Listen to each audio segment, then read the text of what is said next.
박물관 전사의 세 번째, 르네상스기와 바로크기의 캐비닛입니다. 고대 제왕들의 보물창고 이래로 컬렉션은 권력자의 위신을 과시하는 것이었습니다. 권력의 계급제도에서 높은 위치에 있는 사람들은 그들의 예술적인 취미나 경우에 따라서는 학문적 관심을 그것이 진짜이든 보여주기 위한 것이든 보여줘야 했습니다.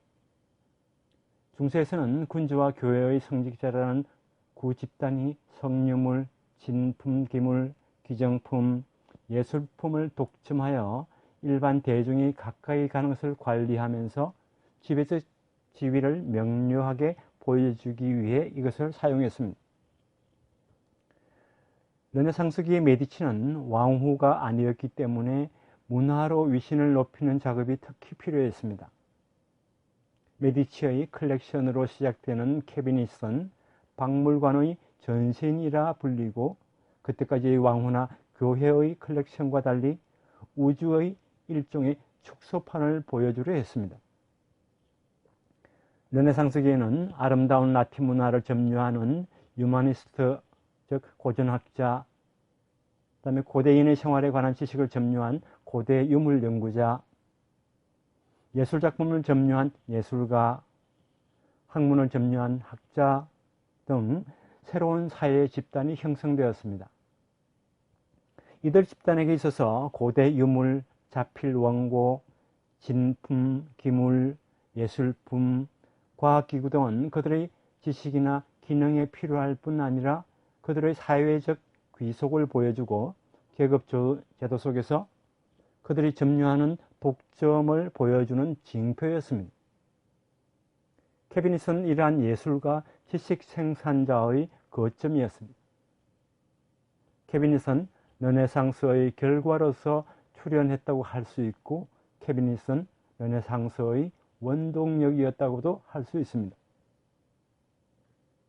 이러한 캐비닛에는 어떠한 성격이 있는지 크게 몇 가지로 나눠보도록 하겠습니다. 첫 번째로 우주의 축소판으로서의 캐비닛입니다.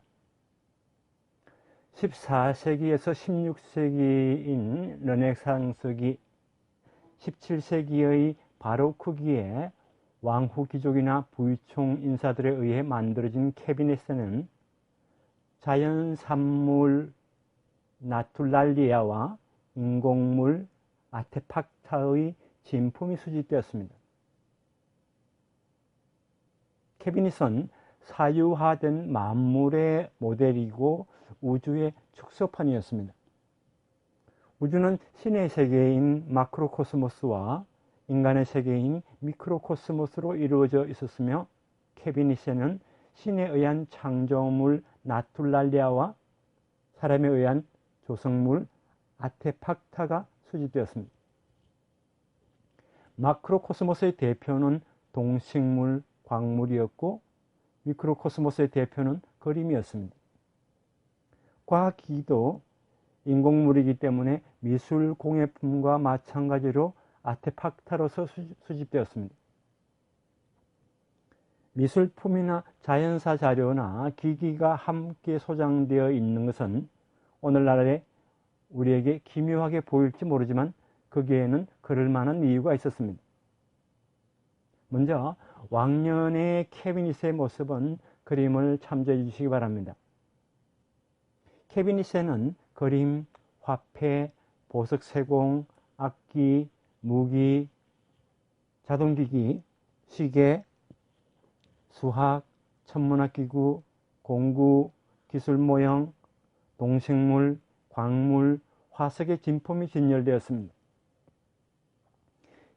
이러한 캐비닛의 상황은 그 설립자가 간행한 카탈로그, 즉 목록이죠. 카탈로그나 당시의 유럽을 여행하고 캐비닛을 방문한 여행객이나 학자에 의한 기록을 통해서 알 수 있습니다.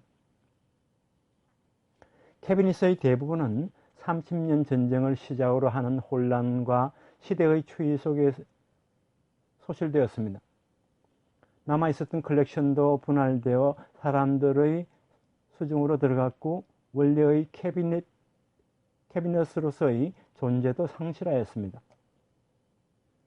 과거의 캐비닛 컬렉션의 일부분을 인스부르크 근교의 암브라스 성이나 카셀, 드레스덴에서 오늘날에도 볼 수 있습니다.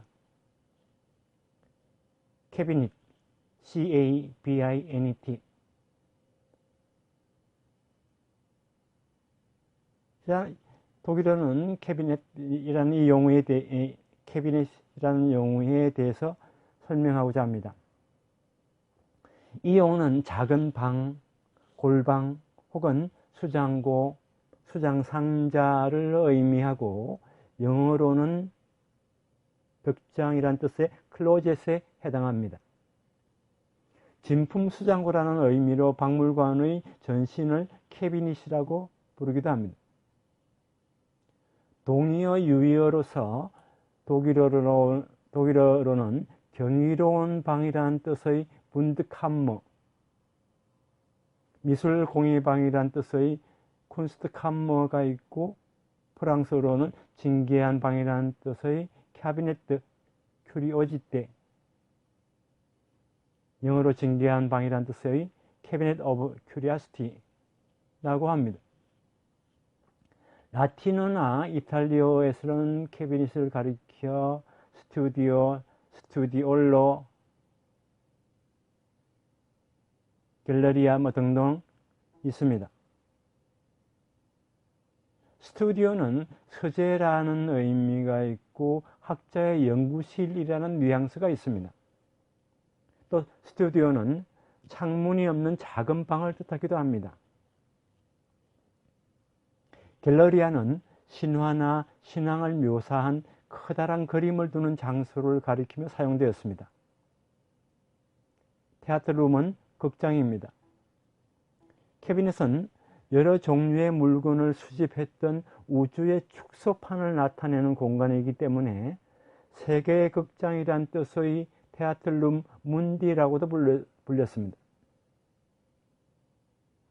의학의 해부 표본도 계단 강의실에 수집되었기 때문에 해부 극장의 용어도 사용되었습니다.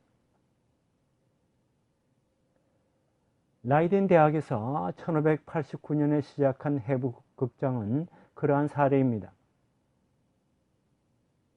나아가서 우주의 현상 형태와 산물은 모두 극장 형태로 투영되고 우주론적 도식에 정리되어 기억술의 도구로 여겨졌으며 세계 극장인 캐비닛은 신비 철학과 결부되어 있습니다. 엄밀하게는 나중에 이야기하는 알퍼스 이북, 주로 독일어권의 왕후 귀족들이 만든 경이로운 방을 캐비닛이라 불러야 하겠지만은 한참 뒤인 19세기의 박물관에 대해서도 신기한 물건을 모아놓은 박물관을 캐비닛이라 부르는 경우가 있습니다. 이 강의에서는 편의상 독일어권에 한정하지 않고 이탈리아도 포함해서 17세기까지의 박물관 전신을 지칭하여 캐비닛이라 부르기도 하겠습니다. 캐비닛은 보통 방 건물인데 방 안에 둔 상자, 즉 케이스를 지칭하는 경우도 있습니다. 수납장처럼 작은 캐비닛도 제작되었습니다. 이것을 독일어로는 미술 수납장이란 뜻의 쿤스트슈랑크라고 합니다. 네덜란드 상인 하인 호프한테서 스웨덴 왕 구스타프 아돌프가 구입한 미술 수납장 쿤스트슈랑크가 오늘날에도 웁살라 대학에 있습니다. 스위스의 바젤 역사박물관에서도 미술 수납장을 볼 수가 있습니다.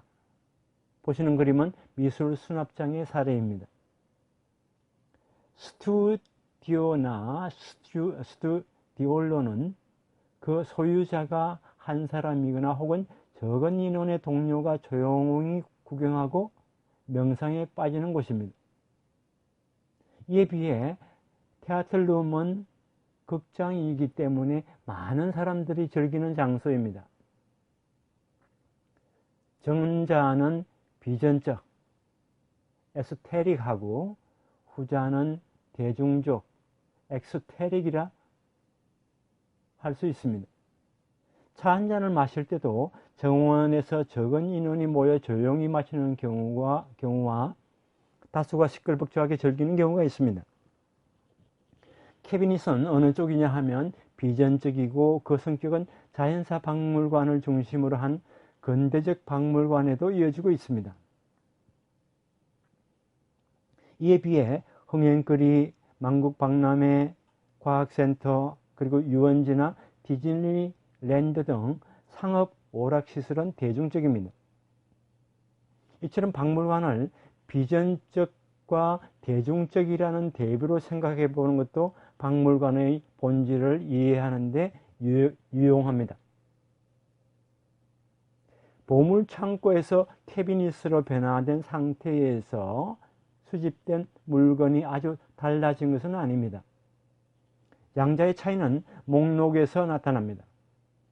보물창고 목록은 재산 가치를 포함해서 기재한 재고 목록에 지나지 않는 데 비해 캐비닛 목록은 카탈로그이고 어떤 분류가 된 보물창고의 경우 보물은 다수의 장소에 분산해서 두는 경우도 있었지만 캐비닛은 특정한 방이고 하나의 공간에서 우주 혹은 세계의 어떤 일종의 축소판을 나타내려 했습니다.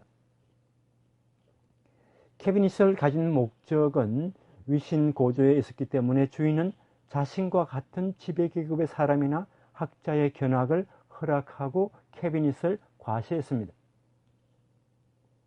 캐비닛을 과시하기 위하여 카탈로그를 인쇄 가능하는 경우가 있고 인스부르크의 페르디난트 2세 등의 합스부르크 가문의 캐비닛은 그러한 사례라고 할 수 있습니다. 이와 비교해서 보물창고에서는 목록은 간행되지 않았습니다. 연구장소가 된 점에서도 캐비닛은 보물창고와는 다릅니다. 연구라는 기능은 르네상스기 이탈리아의 개인 캐비닛에서는 분명합니다. 캐비닛은 르네상스의 산물임과 동시에 르네상스를 낳은 장이기도 했습니다. 르네상스기의 인문주의자는 사회 어디에나 있었던 것은 아니고 군주의 궁정, 캐비닛, 나아가 훗날에는 아카데미 등의 그러한 장이 있었습니다.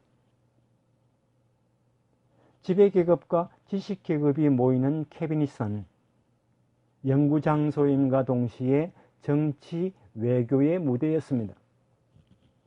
캐비닛은 박물관의 전세인이라 말하는 경우가 있습니다. 그러나 캐비닛에는 공공성, 공개성, 영속성이 빠져 있었고 근대적 박물관과는 거리가 멀었습니다. 다음 시간에는 르네상스기의 캐비닛을 살펴보도록 하겠습니다.